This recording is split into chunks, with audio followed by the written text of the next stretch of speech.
Doesn't Yeah. Steve Bannon look like 1997's Anthony Hopkins in the movie The Mask of Zorro? Yeah. Yeah, one of my favorite movies. They don't make them anymore. They don't make movies like that anymore. Now, I wasn't, at that time, right, Mm, 97, I think is when that movie came out, right? 97. yeah. And, Yeah. I wasn't really much of a fan of dancing at that point. But when I saw Katharina Zeta Jones dancing, I was like, wow, a whole new Yeah. dimension. When you're a kid in the 90s, uh, Mm, that's a revelation. Oh, 1998. So I was 9 years old. Okay. yeah. Mask of I was Zorro. also I remember when it came out in theaters at that time. Yeah. I didn't pay much attention to it because I was very young back then. But nowadays I look at it fondly because it makes me think about those years, those Yeah. school days. Yeah. Well, that's kind of the thought that a lot of people have hoped that, if there was an election outcome that was favorable to the cultural mindset that people remembered in places like the 90s, that might be possible if we had a big victory in the election. And I think that has happened. I think that if you read the room, and that's part of what it means to be someone in the media, you're being a mediator and a networker. You have to read the room of the culture. There's been a huge cultural shift right now with this election, bigger than any election I've seen in terms of a cultural, tangible, palpable shift. 2008, was a big cultural election with Obama, but it didn't really change things. There was still a lot of politically incorrect cartoons, and you know what I mean. Things that really shifted in that last year of Obama when he did the whole deal with Trayvon Martin and his passing. When that death happened, there was a palpable shift of like, okay, now we're going to go to this dark era of rolling back progress between racial unity and trust, and you felt that for years, even through the Trump election, and that was stoked during that time. And then there was the COVID thing, which was a big cultural nightmare, palpable shift. Yeah. And the January 6th thing felt like a sequel to that. Dark energy, division, predatory surveillance. Watch your mouth, watch your language, watch anything.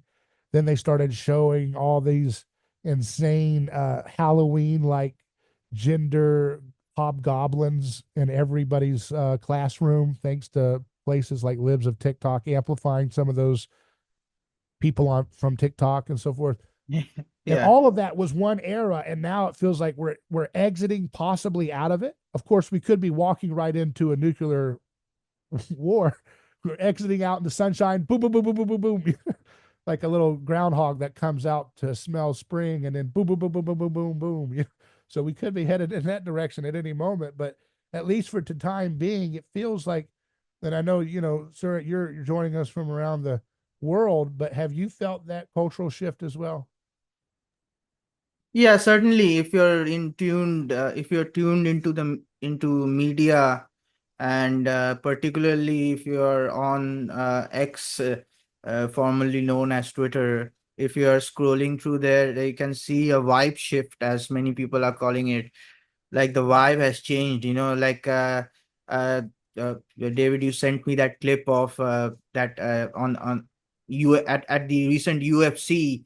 uh June Jones was doing the Trump dance, and then you have these many montages of people doing the Trump dance, and it's almost like a lot of freedom is in the air, if if not anything else. And it's also a dynamic time we're in right now, because people feel like a lot of things can be done, Yeah, right? There's a new a whole horizon of endless possibilities now, yeah, yeah, where you can really get a lot of stuff done which did not actually exist, like you mentioned, like the lockdowns and everything. We were all locked in, we were feeling like we were living in a 1984 dystopian horror scenario, but right now it doesn't feel like that anymore. It genuinely feels like some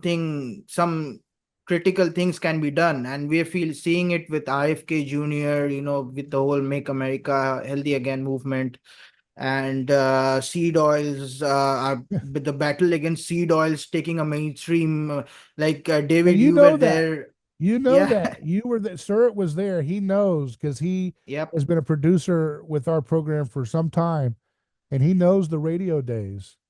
And even before that. But really, I started at the radio days because that was when we went broadcast and more mainstream, and we had done podcasts before that. But radio days starting in 2018, WFOA Orlando, later WHBO News Talk Tampa. You know those lonely days when I was the only guy out there on broadcast radio hitting the seed oil sludge every day, and I always had to explain it. It's vegetable oils. I'd always list out eat corn, safflower, sunflower. I'd always list them all out. And there were always nutritional podcasts and Twitter blogs and stuff, but it was really the only voice out there connecting it to the news and political scene. And I was the one pushing it as a cultural and political thing. Nobody else was doing that. And people say, don't take credit. No, you have to take credit. In a world of grifters who will take things and then deviate them into t-shirt sales, I don't have time for that. That's why I never sold us t-shirt sale. Maybe one day we will if we have the time, but it's not the time right now when history is so in flux and you're just so busy making history happen together. And you're right. I mean, you know that. You were there. You remember all those evenings and then when we went to drive time from Yeah. 5 to 7. I was the only guy bringing that into a broadcast, cultural, and political context. Nobody else did that in any kind of demonstrable way. And I would embed it into our national podcast as well as the radio stations that were getting a lot of attention there. Well, somebody like Ray Pete is getting a lot of Yeah, traction nowadays. And I remember, like, I was with you. You were one of the few people who had actually interviewed Ray Pete, not only about the dietary things and all of that. You even interviewed Ray Pete about the politics, geopolitics, and conspiracy, all of these yeah, things. And as a result, we got to see a rare glimpse into the mind, into the political mind of the man right. himself. And So that was a yeah, rare opportunity to hang out with a historical, once in a generation genius. And speaking of that, another historical once in a generation genius, Ron Paul, we've had him on the show. He was the yeah, first, he was numerous the times. Yeah, he was the first guy I interviewed. I interviewed Ron Paul back in the day in 2007, Yeah. 2008, when they would have Hmm. like a presidential debate. I would get press credentials and I'd go into the what they call the it's called the spin room. It's after the debate. It's this big wide ballroom where everybody has a sign and it says, Huckabee or Romney or Ron Paul, and their politician or somebody representing that politician will just stand there in a ballroom and the press would just flow to one person or the other. And I remember asking Bill Crystal, now how are we gonna how is your policy going? I remember Bill Crystal was sitting there, I think he was representing everybody but Ron Paul on the stage. I remember looking at him Yeah. directly. I said, Bill, how are you helping to, like, if you think Iran's government is really evil, how is helping, like when you sanction them, you actually get their population more supportive of them. You actually rally the support for them and you actually dissonate you you cut the feet out of the internal opposition to the Iranian government. So how is your policy of sanctions actually going to really hurt Iran's government? Wouldn't Ron Paul's method of trade and travel with Iran do more to disintegrate the bad behavior of Iran's government? I put that question straight to Bill Crystal and others. Of course, he couldn't answer it well, but Ron did because I asked him that. But that was back in the day. And then we interviewed him on my podcast later on, and then in 2018 when we launched the radio show, he was my first guest. You know that. You remember that? Yeah. I Yeah. think it was July 4th. It was the really poetic timing of the show. Wasn't intended. It's just the way that the project worked. And then to do that interview with him in Halloween right before the election, that really gave me a lot of inspiration because I realized that the things we do on this show, not just, they don't just matter in terms of influencing downstream other people's podcasts, and many people have started shows in influence of what we've done, but also it showed me that history is in flux, and you don't have to have a big corporate backed giant multi-million dollar media company machine behind you to literally move the needle in a historically significant way. And that's what happened when we hit that lightning in a bottle moment, where we not only asked Ron Paul, would you help Elon right before the election, but he says yes. We amplify that, get a lot of great friends to help boost it, put that story into a critically important news outlet for young conservatives, the post millennial. They do a fantastic write up of it, clip up the show, everything. Some news outlets wouldn't have done a good job. A lot of news outlets, even well meaning ones, would get it wrong and flub the narrative. And I saw some of that misinformation, like AF Post, which tweeted, as a Twitter account, they tweeted the post millennial story. And that's what Elon Musk saw. And that's kind of how we made the matchmake. We asked Ron, would you help Elon? Yeah. No one had asked him that before. No one had talked about that before. It was God gave me the idea. I go to Elon. Hey, Elon, through this news story, Ron says he'd be willing to help. And he says, I'd love to have him. He would love to have him at Doge. And that matchmaking process. And then there was a lot more that happened afterwards that we'll have to write about or talk about maybe in another day, write something down about it for history. A lot of exciting, crazy things happen behind the scenes as well. But that really set in motion something that is still paying off dividends as Elon continues to amplify Ron's shows. And Ron's show has become kind of like a prophetic memo to the incoming king, the new, Trump, the new principality, whatever you want to call it. And he's holding the line for peace. He's talking about auditing the Pentagon, and Elon saying, yes, fire, fire, fire. And we don't need any warmongers and neocons. And Elon's amplifying that, saying, yes, yes. So that's huge. The world's richest man, the most powerful man in culture, with the most ascendant media platform, X, that will probably kick Netflix's tail and other platforms like it, and when it gets into the video, is totally on our side. It's so nice to have someone who tells the truth. YouTube censored so much of what we did in the wilderness. We've been in the Yeah. wilderness in a lot of ways of being able to reach people, because that platform does not want the Pentagon audited. It doesn't want cancer healed. It doesn't want diabetes from children removed. It doesn't want obesity to be solved. It doesn't want seed oils to be wrecked and removed out of our food system. It doesn't want the truth about JFK's assassination to happen. It doesn't want anything good to happen in its current ownership at Google and YouTube. It's a trash organization. And we got deleted by them. We got throttled by them. Backup channels who've tried to upload our content get throttled, and still to this day. So to hell with those trash outlets. We're going to go grab the future and change the game like we've done already. Yeah, I mean, it's Sorry, I all had to do I like, got a little excited. though it's much needed for everybody, because like a lot of people have tapped into this learned helplessness thing that you talk about a lot, David, a lot of the time. And this is a reminder that, remember, like it's like the story in Lord of the Rings, right? Like at the end of the day, the biggest battle was being fought between two little hobbits and the devil himself, the Eye of the Sauron, like two little hobbits made it possible. They made the journey up into the mountain, and they put the ring That's into true. the yeah.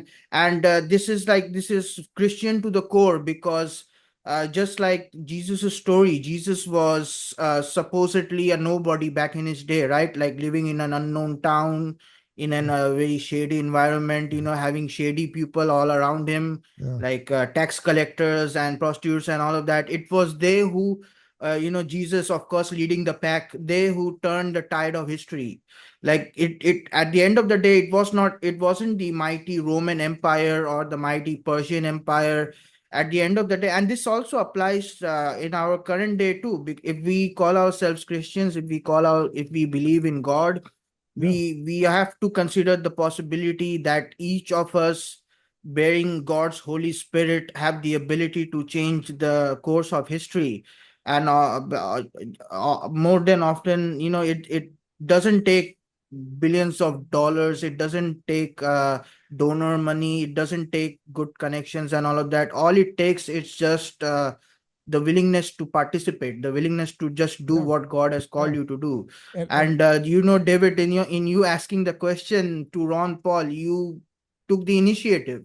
A lot of people don't do that. A lot of people who run their podcast and all of that, they just there to whine and complain and and do all of that. A lot of people didn't even give Trump a chance.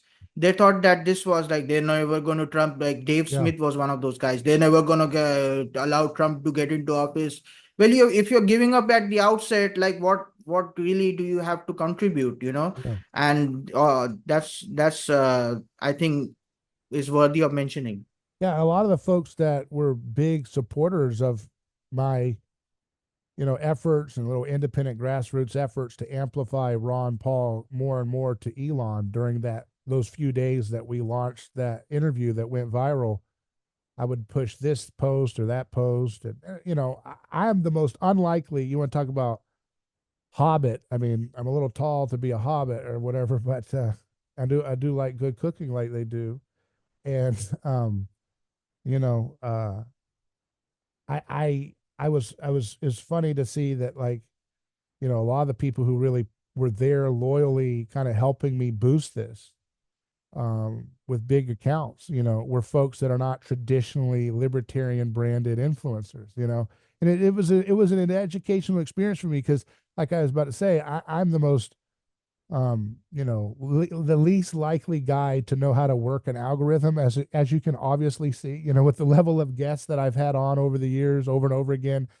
Just gaming Twitter algorithms or Facebook or whatever has been like the least priority. You know how long I waited to even start an X because I'm kind of a little Yeah. bit mismatched with that stuff. Like, maybe call me too old fashioned or Luddite on some things. I can be that way.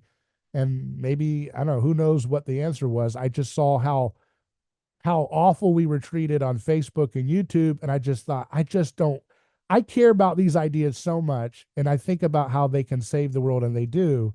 And I've seen the emails, I've seen the people emailing me, telling me they've converted to Christianity because of our work. I've seen people telling me they've changed their health dramatically for their children and things like that because of the things we pioneered with seed oils and other stuff.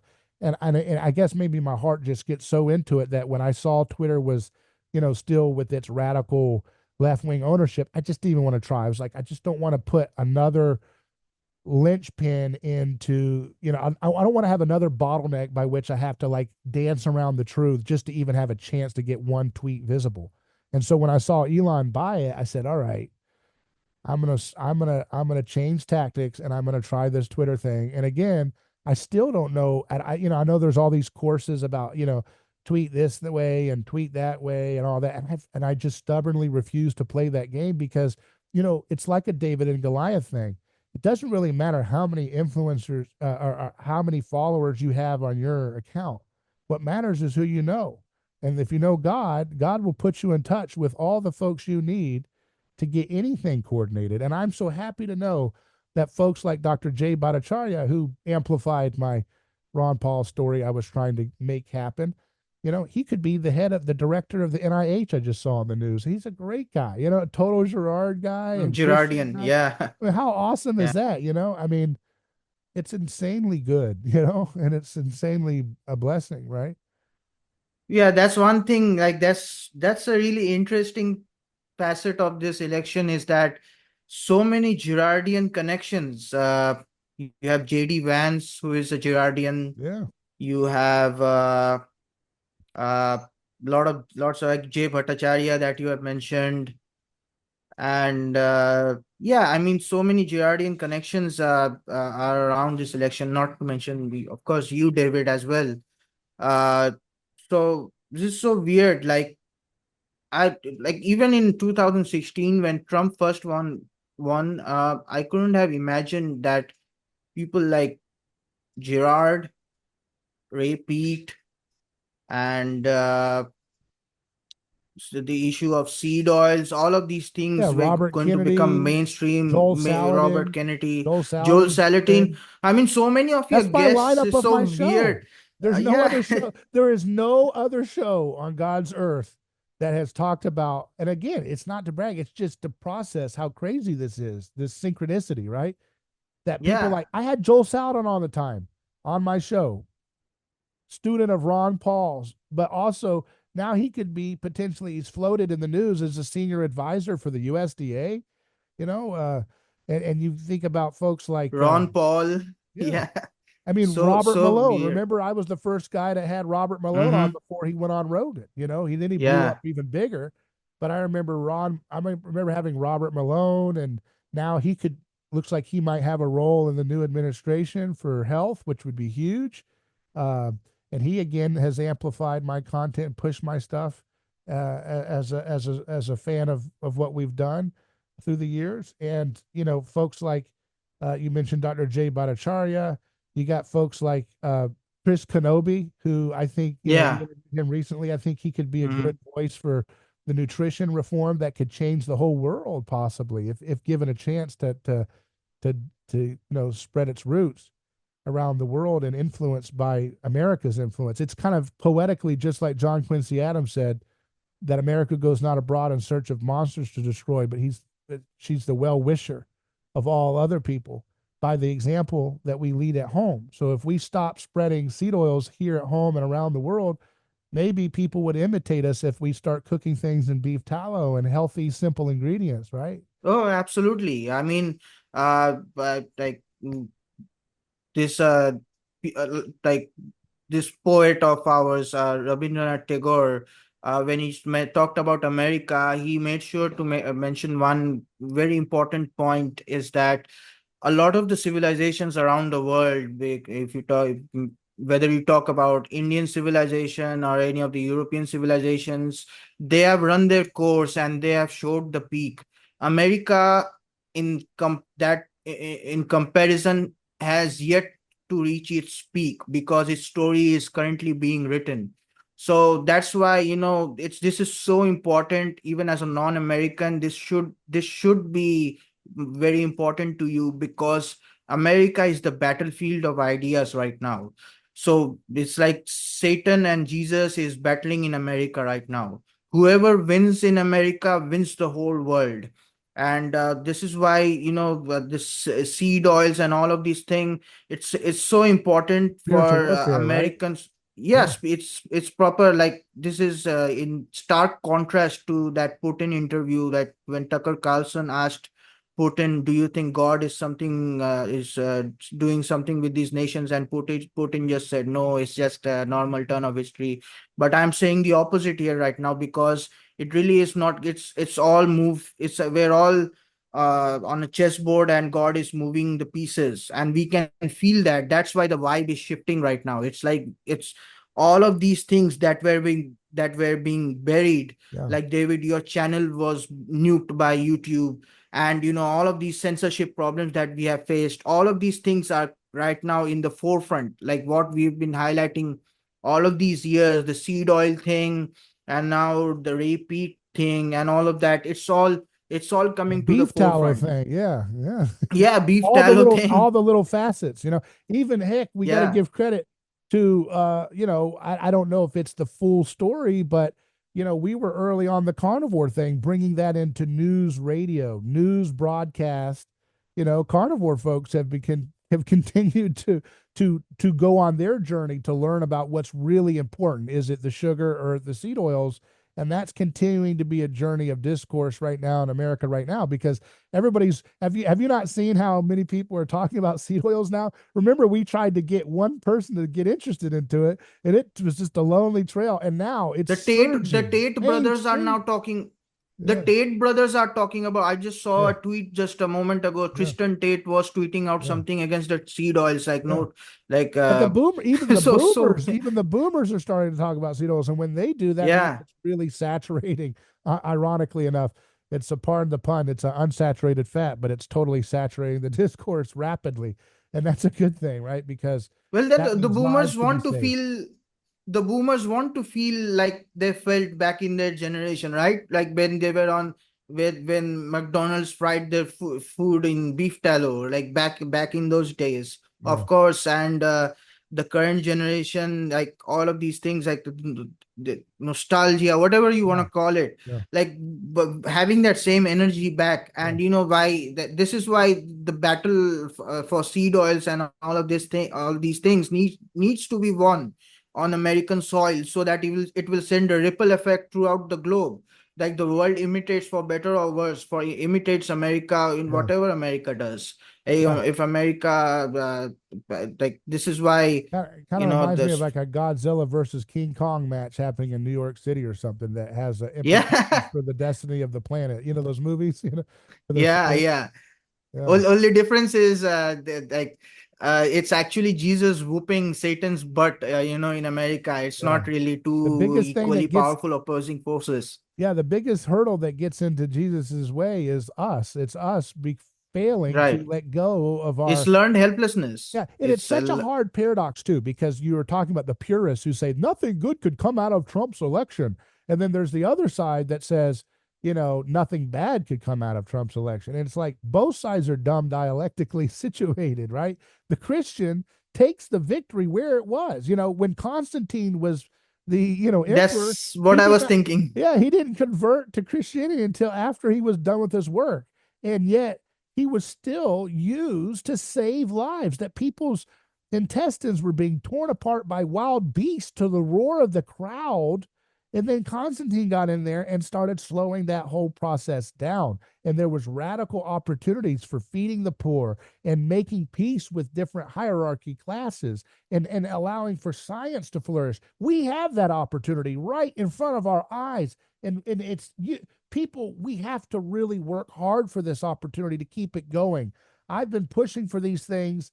And it's not just that. Look at all this big stuff people are talking about, the UFOs. I've been talking about anti-gravity. We've been talking about anti-gravity. Nobody took it seriously. Now they're talking about it in a different context, but that's still moving the Overton window. I hate that word. We got to find something better than that. But it's still opening the paradigm shift to allow for this to be something that the American people and the world should expect. We should expect to have technology that's dramatically different by thousands of years in terms of where we've been stuck in this artificial dark age due to the crony capture of government. And I love that, this is a blessing, because I have often argued, and I'm going to say this too, might be a little bit fun for people, but there's a lot of people who have tried to say liberalism so bad. Again, trying to be a cool edge lord, right? Oh, you have to go back to something little fancy little suits that I read about in an Italian philosopher. That's what the secret is. No, you can have a nice suit. That's fine. You can have good aesthetics. That's fine. But the idea that everything about liberalism needs to be replaced is garbage. Liberalism was a imitation of Christianity with bad ideas mixed in, because we are human beings, right? And I hate it when people, just like with human persons, like Trump, he's either a good guy or he's the Antichrist. He's a human being. Anybody can become the Antichrist if they choose their free will choice to go down that path, right? No one's set in one path or the other. We are constantly in flux human beings with free choice opportunities every single day. Those with a little power or those with great power, or everything in between, right? This idea that it's either he's the savior or he's the Antichrist, and anybody in between can't. No, it's called a human being. And there's also opportunity for all of us to be play a role that's even more historically significant than what Trump has played so far. It's not about looking for a king. It's about looking for what God has called you as the king of your life. And that's what we're trying to emphasize on this show. That's why we call it a neighbor's choice. It's a kind of satire on what we all do every day, which is look at other people's choices. And we have to decide whether we're going to take a leap of faith and make the choice ourselves to follow God's way, or if we're going to be fixated on following everybody else's, neighbor's choice. Oh, they have this many followers, they have this many dollars, right? They have this type of haircut, they have that type of way of speaking, they have this zip code, they have this whatever. We're fixated on that rather than fixating on what we can accomplish if we fixate our eyes on imitating Jesus. And Jesus will confound all of your boxes. He'll confound your libertarian box. He'll confound your populist box. But just to tie it back to that liberalism thing, look who is the most ascendant with Trump's victory. Elon Musk, who is pushing liberalism in some of its best forms, like auditing the Pentagon. There's a lot of these little nationalist populist types that were ascendant during 2016 era Trump who didn't want to trim a single dollar from the government because they thought that would be considered limited government, liberalism, or libertarianism. So they didn't want to go there. They always wanted to talk about industrial policy, big spending, all this stuff, but for conservative ideas, you know. And it's so cool to see that the biggest win and the biggest platform, bigger than all the other folks in Trump's dream team, is Elon Musk. And he's pushing every day free speech, which you can call that a liberal principle, but that's actually rooted in Christianity. You know, the idea that the human being should not be sacrificed because of something that they utter is a Christian development, that we should not roll back because we want, some of these kids that want the fancy suits. They want fancy little pretty suits and their hair combed a certain way, and that's all about, oh, look at me, I like power. I like power now. Wow, I got fancy boots on. Wow, I have power. No, that's children. It's children, right? But that a lot of that was starting to dominate the online right-wing discourse. And then Elon comes in like a thunderclap of reality and shows that no, good old-fashioned things like free speech need to be protected, not just at a government level, but at a cultural level, you know, and things like having kids, old-fashioned principles, free markets, right? Cutting trillions of dollars of waste. These are liberal. You can call it whatever you all want to call, but it has a liberal flavor to it. It's ultimately got a Christian thrust to it. Well, what you described there, David, is that it's a very big issue with the online right, is that at the end of the day, despite them being willing to call themselves conservatives, willing to call themselves Christians, they have a real issue with faith.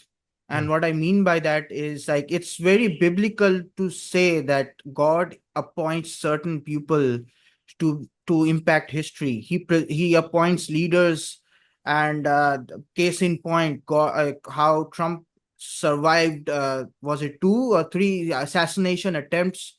Like, God's finger is everywhere in history. So if you are a right winger, and even more so if you call yourself a Christian, you have, that is part of your faith, is to recognize that God is still in control of the world. He is the king. Like, a lot of people say he's king, right? Like, a lot of right wingers say he's king.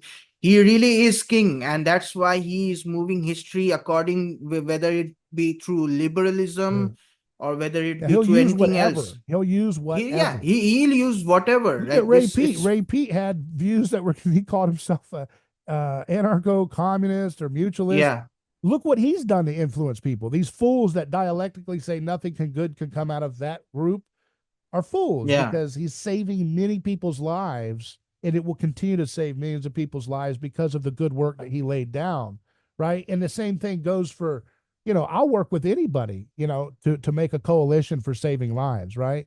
And I work with a left winger, a progressive, a Democrat to stop wars, to stop surveillance, to stop torture. You call that liberal, that's just called Christianity, okay?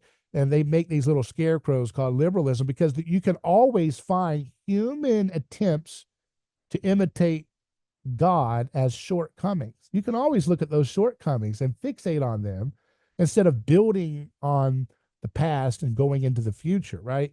And too much of these folks who, they want to say, oh, we are the post liberals. We're not conservative. They don't like that word. They don't like the word conservative now. That's too not cool enough. They like the word right Mm-hmm. wing. I'm right wing. I'm just classically right wing, and they're too cool for the founding fathers now, living under the founding fathers' shadow to get their little tweets out and get their little job out, do their little job instead of being stuck in a caste society like so much of Europe was. That they don't have any respect for the Yeah, founders because they're too smart now. They read some Italian philosopher. Get the hell out of here, man. We don't got time for kids like that.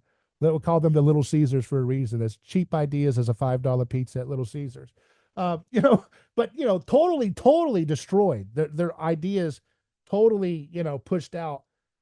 Not. I don't know, let me caveat that there are always redemptive elements to any discourse. And there's always, and that's for the radical communists, the radical anybody, you can always find a kernel of truth that can be redeemed. So I don't want to do to them like they do dialectically to other people, but total, and of course, there's a wisdom to being shrewd as a snake and gentle as a dove, as Jesus said. And that's going to have to be used to deal with folks like Matt Gaetz being able to rein in the DOJ and reveal things like, the JFK files and how about the Oklahoma bombing files? Let's find out the facts on that. And I'm sure they've long burned every document they possibly could find in their ancient computer files. They've smashed those 1970s Yeah. computers they use, and they Like should have. Hillary Clinton deleted Yeah, her and emails. that guy, the attorney general, what's his name, Merrick Garland, he was the one in charge of that Yeah. whole Oklahoma City thing. Total garbage, total cover up of a lot of evil things. So we're dealing with real scary evil, real creepy evil. It's almost breathtaking, to even, we can't conceive of that because most people have not succumbed and turned over their mind to a reprobate state like that.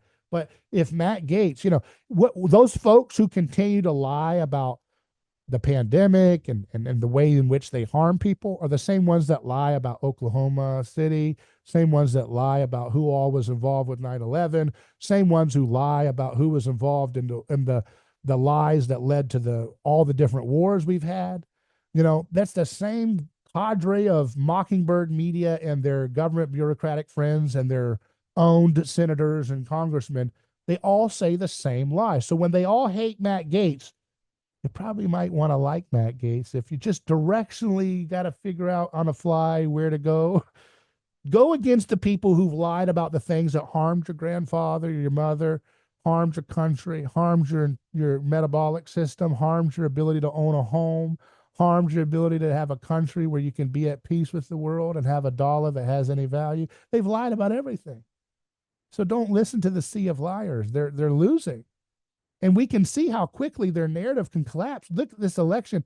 Kamala Harris was like a Joker like nihilistic cackler. Just cackling on and on. Pure obsession with power for power's sake. A true nihilist, you know, a true nihilist, right? In terms of an avatar Yeah. for nihilism. And when she got BTFO'd by the American people, it felt like somebody just came in like God and just fired the most oppressive boss that has been abusing their company. And a lot of women can attest that some of these types of girl bosses are the worst people they ever want to work under. But this Yeah. affliction, this spirit of hatred of beauty and hatred of decency, hatred of boundaries, hatred of dignity, hatred of merit and achievement and dreaming big and freedom, hatred of peace, hatred of the truth is really at the core of this. That she represented in a beautifully poetic way as a cackling, crazy, nothing in the mind person. Totally a beautiful Heath Ledger type Joker character that the Lord appointed to just totally symbolically crush and defeat. And it felt like the whole culture had this nasty girl boss energy, not just her, but what she represented just kind of went.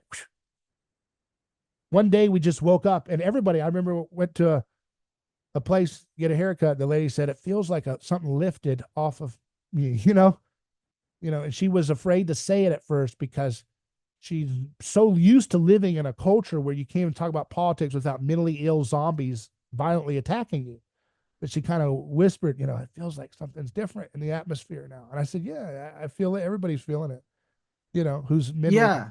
healthy, and the people who are mentally unhealthy, we got to work quickly to get them proper food. Because, if you have mineral deficiency, vitamin deficiency, impaired thyroid, heaven will look like hell and you'll act like it. And we're not at Yeah. heaven, by the It's way. We're not at heaven, but I'm just saying, things can look Well, really we distorted. have to picture, we have to be a model of heaven, right? We have to embody how heaven will look like in the future. We have to be like time travelers in that sense. Like you often speak about these things, David, is that we are like the true men of the future, right?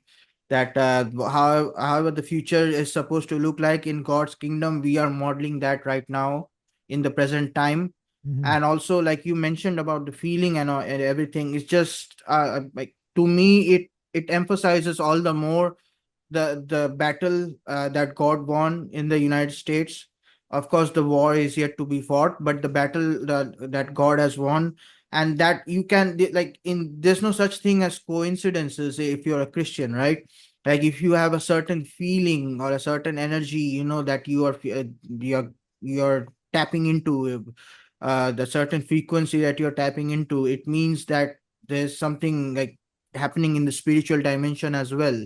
And like very good example, very good indicator of why this is such a big thing is that all these liberal meltdown videos on TikTok, where you're seeing them just go crazy, just go bananas. And a lot of conservatives and all of that, MAGA people are making fun of that. I mean, I can't blame them for doing that, but at the same time, it brings to your attention the element of demonically possessed these people are. And I think having a low thyroid and all of that increases your susceptibility of being possessed by a demon. It makes you a little pawn in the hands of the Well, devil. it definitely is So something demonic when they had this hysteria where they were all imitating this potion that they used to poison people's husbands in the old days. Did you see this? They had these girls doing this yeah. TikTok.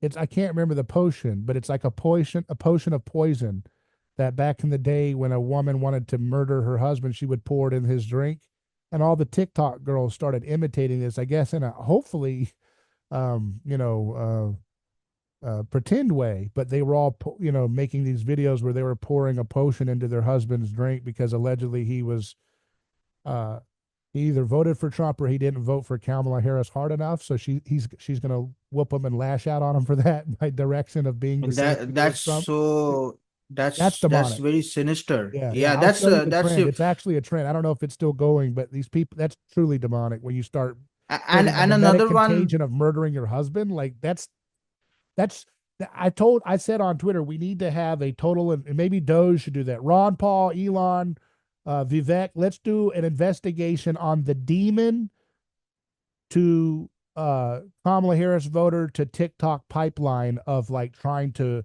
you know, inspire violent intentions against people's spouses. It's got to stop. This stuff's sick. They always, and by the way, Yeah, their little gimmick always pretended to be a victim at first because you can always find real world examples of real victimism by people being harmed by their husband, right? But then that just like Satan always uses victimism, the garb of a victim concern, to then smuggle in this sick, disgusting, family chopping spirit of male hatred and hatred for reality, really. yeah. Like that's why a lot of like this. You have to we have to understand that this is all downstream from the what was done 2,000 years ago on the cross. Like you have Satan in such a position now because of Jesus, of the crucifixion. Satan has basically, he has to dress himself up and in drag right now to even compete Yeah, with God, right? yeah, So that's the ridiculousness of his state, because like in the old days, it's just might makes right. Like whether it's an election or not, I yeah, won, you lost, I'll do with you whatever with whatever I please, right? Do with you whatever I want to do. Now these people have like it's like having a spoiled kid in your home. That spoiled kid knows that yeah, nothing will ever happen to him, so he kind of throws up a lot of tantrums, yeah, but at the end of the day, the kid knows that the parents in charge. yeah. So this is how God has treated Satan, literally like dog walked him throughout the world, with this ongoing with these ongoing events. Yeah. It's true, and it's one of those things that when you look at all the different narratives to unpack, it'll take quite some time. It's like watching a good movie. It takes some time sometimes to articulate your thoughts about the art that you just witnessed, and God is always performing art and reality every day through people and actions and events and symbolic meanings and cultural shifts like what we are currently undergoing. The idea that people could eat beef tallow in a wide scale way instead of seed oils would dramatically reduce mental health afflictions and mental illness in this society. And when we talk about putting on the new man of Christ, like Paul talks about in Romans and other places, Galatians, Corinthians, this idea of the new man, the new creation that you take a part of when you become with Christ, united in Christ, that is something we actively have to pursue. And the way in which we pursue it also takes into account taking care of our bodies and our health. And we're so malnourished minerally, we're vitamin deficient, mineral deficient, and also poisoned by bad chemicals that really have harmed us for too long. We've got to start. We've got to have a renaissance. We've got to have freedom, right? Right, it's an exorcism that we have to do as Christians. If we care about our neighbor and everything, and exorcism isn't something that we just do in a spiritual way through prayer. We have to show the actions as well, through in the name of Christ, of course. All it has to be done in the name of Christ. The entire thing, the whole process, like throughout the spectrum. And the good news is that this is the winning position now. Like more than half of America's population Mm. Yeah. agrees with this Christ likeness. So that means that Christ is not only winning from a position of the crucifixion. Christ is also winning on the offense as well. Yeah. So it's a lot of people who are tuned into legacy media like to think that if CNN is not or CNBC is not talking about it so much, then that means it's not popular. Well, they're wrong, because the ratings of those mainstream, they're not even mainstream now. They're like Yeah. little Some of these uh, some of these CNN, antiquated. yeah, Yeah. some of these CNN and MSNBC primetime shows are getting 75,000 views. That's pathetic. Yeah, Yeah. it's so pathetic. It's like they're the fringe now. And Yeah.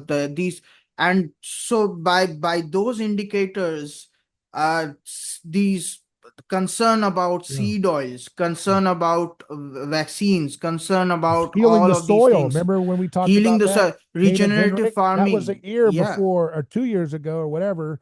And there we are talking about healing the soil with Nicole Shanahan having a hand in this new administration. And she just said on Steve Bannon's show, uh, she said, it's time to heal the soil, heal the soil. That's what I've been saying. Heal the soil and save us, like heal the soil and end the Fed. It's like get rid of the banking system and heal the soil. And those things together Yeah. create this recipe for a cultural jubilee of freedom, right? And another big win is not just that JD Vance and other folks who are Girardian have an influence in society and culture, but also look at the big influence of the Girardian element of Trump's win, right? That it was after being persecuted, after being scapegoated with all these indictment after indictment after indictment, he got more and more powerful to the point where he's almost murdered, and he still got even more powerful. That's what the culture is responding to, folks. Let's be clear about it. It's not about the personality of Trump. It's not how many fish fillets he said, how many cuss words he said or didn't say in his life. It's about how he is used as a sign that the stone the builders rejected has become the cornerstone of all of humanity and all of society.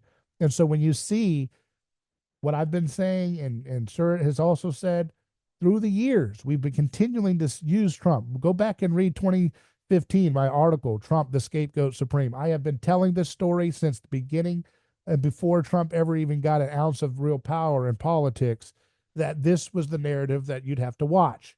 And you better believe we're going to continue to advance that anthropological mimetic theory influenced narrative that I have continued to push in outlets like the American Conservative, because it's not enough to just count our wins.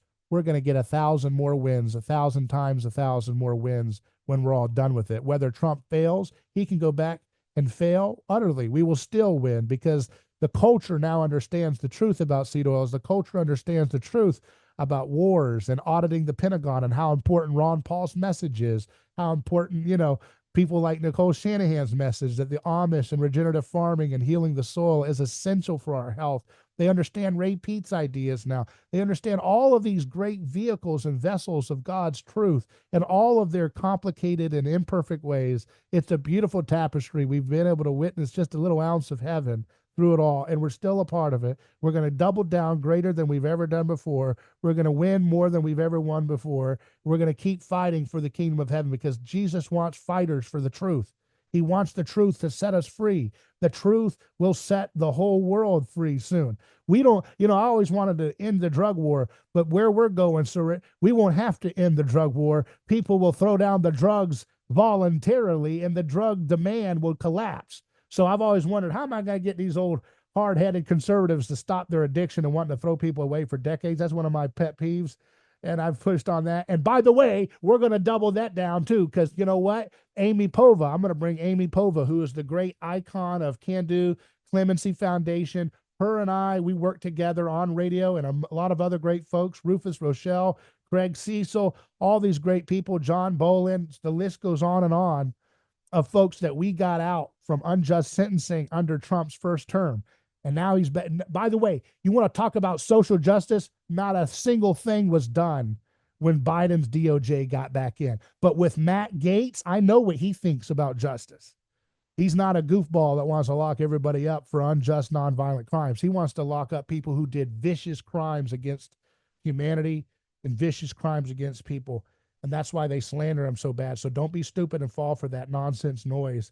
But here's the deal. If Matt Gaetz or someone like him is DOJ, AG, and we bring Amy Pova back in, and Steve Bannon just got out of prison, and one of the first things he said in his press conference is, I want to get a hold of that Bureau of Prisons because there's some real change that needs to happen. He got an awakening from the Lord, man, because he was one of the voices that's always been kind of associated with throwaway people in prison. And I'm not saying he ever pushed that, but he's kind of around those circles that did.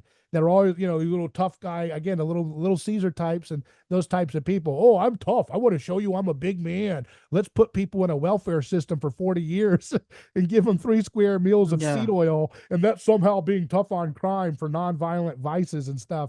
So the idea that Bannon is awakened right at this time, he goes through that trial of going to prison, just 90 days. People like Amy Pova spent many years of their lives, their best youthful years, in that sick system for nonviolent crimes. And you better believe the very roots of A Neighbor's Choice is about that. No victim, no crime. I'm doubling down on that. We're going to set captives free. We're going to dismantle this disgusting Bureau of Prison that wants to tell people, I'm just following orders, ma'am.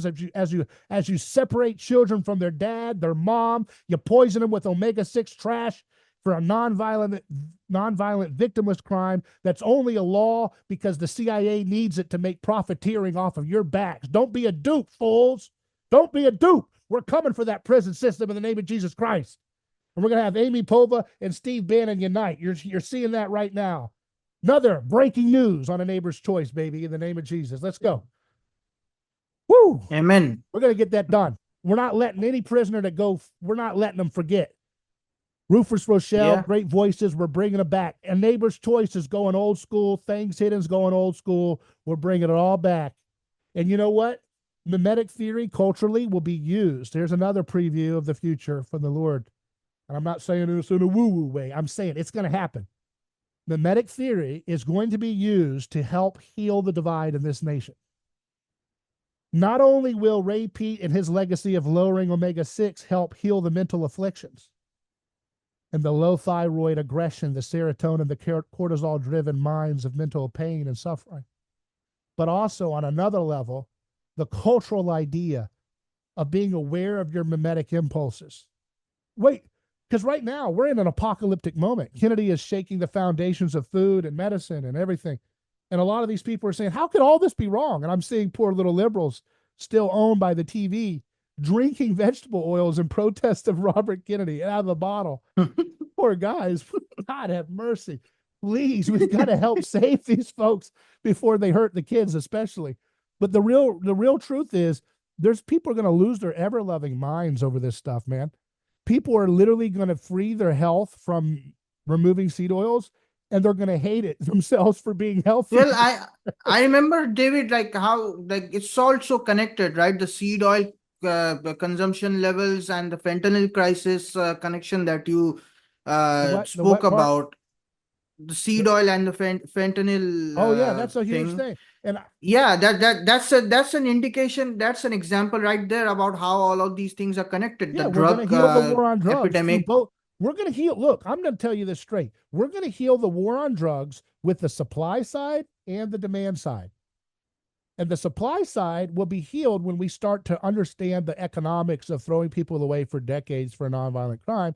And the demand side will be healed when we start realizing that you don't need these drugs to mask chronic pain and other mental health problems when you get rich, nutrient rich food. When you have apples with nutrient rich, if you have oranges with nutrient rich vitamins and minerals, and your body is not screaming for pain. When you are impaired by seed oils, your mind literally gets a fog. It literally gets lack of oxygen. Lack of oxygen can manifest itself in depression, lashing out, serotonin like aggression. Why do you think grizzly bears are so aggressive in the winter? They're in a state of torpor. Their mind is Yeah. not, it's filled with PUFA, and it's filled with an angry aggression state that our government has subsidized into the population to keep us at each other's throats. None of this has to be like this, folks. None of this has to be like this. And some people like to quote, now I'm going on a sermon here, but some people like to quote Noah, that passage about Jesus says, as in the days of Noah, so shall it be in the coming of the Son of Man, right? Right. Yeah. Well, yeah. Well, if you read the verse, it actually is talking about they were giving away in marriage and things were going on. So in other words, it's not about how evil it gets. It's actually indicating that things were just kind of going along with their everyday as the eschaton approaches. People are It's just so filling up their gas weird. tank and paying Yeah. their bills, and then Jesus is just kind of moving along in history. So you don't Yeah. have to read it like this apocalyptic, and we're all going to lose thing. That's a psyop, folks. Don't No, the listen coming of Jesus is a good thing. Like, it's so weird how so many people connect Jesus' second coming to with failure. something bad is gonna Yeah, happen. Like what? the failure. They associate it. Like We got to fail first before Jesus comes. How could you ever win with that playbook, folks? How could you ever win with that kind of mindset? I don't care how holy you think that is. I don't care yeah, how it's holy you think that is. And by the way, we got to get Craig Idso and the guys at the CO2 science.org. We got to get those guys in the EPA to make sure CO2 is reclassified not as a pollutant, but as the best thing going for the planet. CO2 is yeah. going to heal humans. It's going to heal our diseases. It can heal a variety of afflictions. It's not the only thing, but it is a totally underused principle of the human body's physiological and metabolic needs. We've articulated on this show. So there's a secret, guys. Remember, you listen to our show. Did you hear about Girard in 2015, 2016? Now it's going mainstream. You're hearing about CO2 and Ray Peat principles about it. Going to go mainstream a little faster than before because this acceleration effect of the digital age makes culture change happen even faster, and we've just seen that demonstrated with this election victory and all the potentiality. Let us not forget that all of these folks that are involved are humans like us. Elon can fail miserably. Trump can fail miserably. All these people that we are lauding for the things that they've done well so far, Kennedy can fail. I can fail. We can all fail. But the truth will continue to be found in Christ. The truth, the North Star that will keep us all going. One day I may fail. One day I may, not be here. Whatever happens, the lodestar, the northern star that will guide us to the right path is the imitation of Christ in its fullness, not as an object that you put in your pocket that you then parade around that you are in the religion and everybody else is out. That's not the framework. Christ changes our perception of reality. He allows us to see the symbolism of life and to lean into it, not as a mausoleum. So many people look at symbols, but they look at it like a beautiful mausoleum or a beautiful, museum. Oh, those are pretty. No, you are a part of that ongoing symbolic world. You can be a David and Goliath any day you want in many different ways. You can be the one that chooses to use your business to glorify God. You can choose people over profits and still make a profit. You can choose abundance and still share everything you ever earned back to other people in different ways. You don't have to rely on government to do it. It's not that hard to find out how to do it. It doesn't take a rocket scientist, but just in case, we have Dr. Yu to help us figure out the physics of how that works. I'm David Gornoski. Sir, I appreciate you coming on the show. Any last thought? Oh, you've summed it up pretty well, and yeah, totally agree with you, brother. Email me hello@aneighborschoice.com or follow me at David Gornoski on x.com, where things are moving a lot faster than we could possibly imagine. Godspeed.